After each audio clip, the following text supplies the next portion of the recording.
it true that in an early reading was the first time your kids actually saw you on stage? Yeah, I mean, when Steve Natalie Gerges, who wrote the play, is one of my favorite playwrights. He called me out of the blue and said, hey man, do you want to come to a reading of one of my plays? And I'm like, I'm in. And he said, well, you want to kind of wait and find out what it is? And I said, dude, doesn't matter, I'm in. He said it was Dog Day Afternoon. I'm like, I am definitely in. Yeah. And then he said, there's one issue.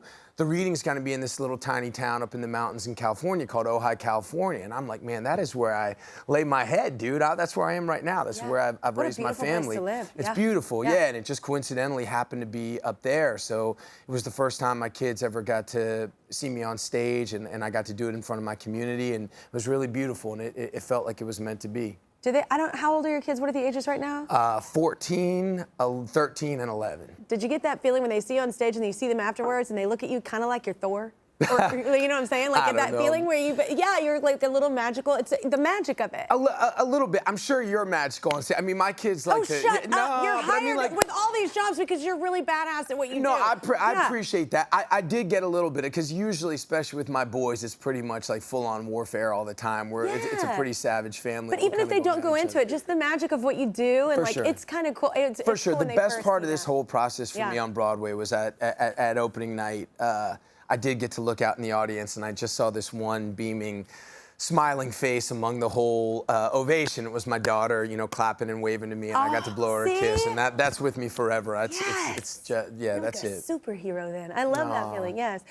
So working on the other film you have this summer, you are talking about it rather, the Odyssey. What's that like for everybody? Oh man, well I mean, look, it's Chris Nolan, you know. I think he's never heard of him. Yeah, you know, look, and you know, it's one of those things where, you know, my wife said I just finished something, and I'd been away from the family for a long time, his and hers, and you know, when Chris reached out, and my wife told me, you know, I told her how there was no phones allowed on set, and I heard that his set was close to church, that it was just dead quiet there, and my wife said, you need Depends on the church you go to, but I guess that's fair. I guess that's fair. But you know, my wife said, you need to do this. Like, you need to go out there and have this experience, and like everything else, I owe it all to her. But you know, watching Chris direct and being a part of that process is watching somebody do the very thing he's put on this earth to do.